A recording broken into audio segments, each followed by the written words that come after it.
মামাসি রান্নাঘরে সবাইকে স্বাগত জানিয়ে আজ আমি বানাবো সবজি খিচুড়ি।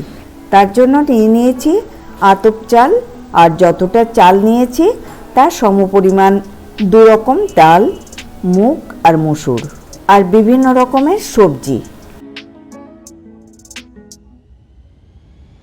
এবার একটা কড়াইতে মুগ ডালটা ভেজে নেব, আর এটা শুকনো খোলায়।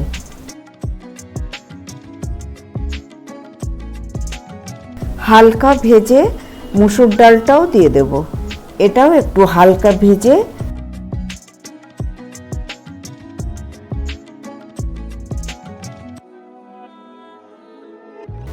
একটুখানি জল দিয়ে ধুয়ে নেব।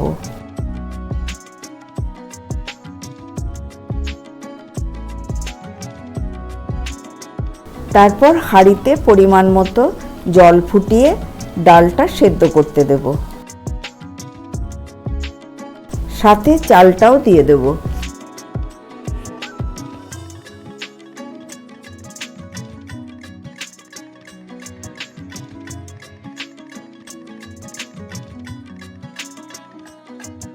এবার একে একে আলু,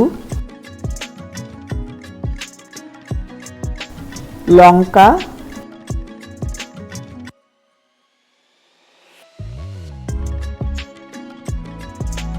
গাজর, ফুলকপি, বাঁধাকপি,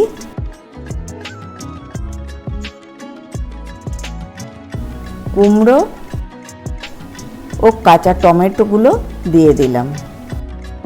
ভালো করে মিশিয়ে 2 টেবিল চামচ আদা বাটা, স্বাদ মতো নুন, হলুদ ও 2 হাতা সর্ষের তেল দিয়ে আবারও ভালো করে মিশিয়ে নেব।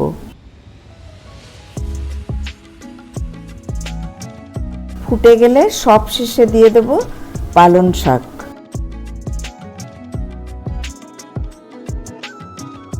আরও 2 মিনিট ফুটিয়ে নিয়ে গ্যাসের ফ্লেমটা বন্ধ করে দেব।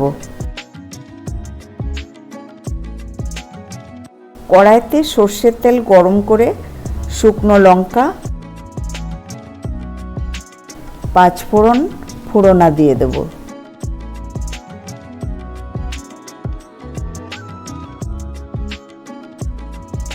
আর ওটাকে খিচুড়ির মধ্যে ঢেলে দেব।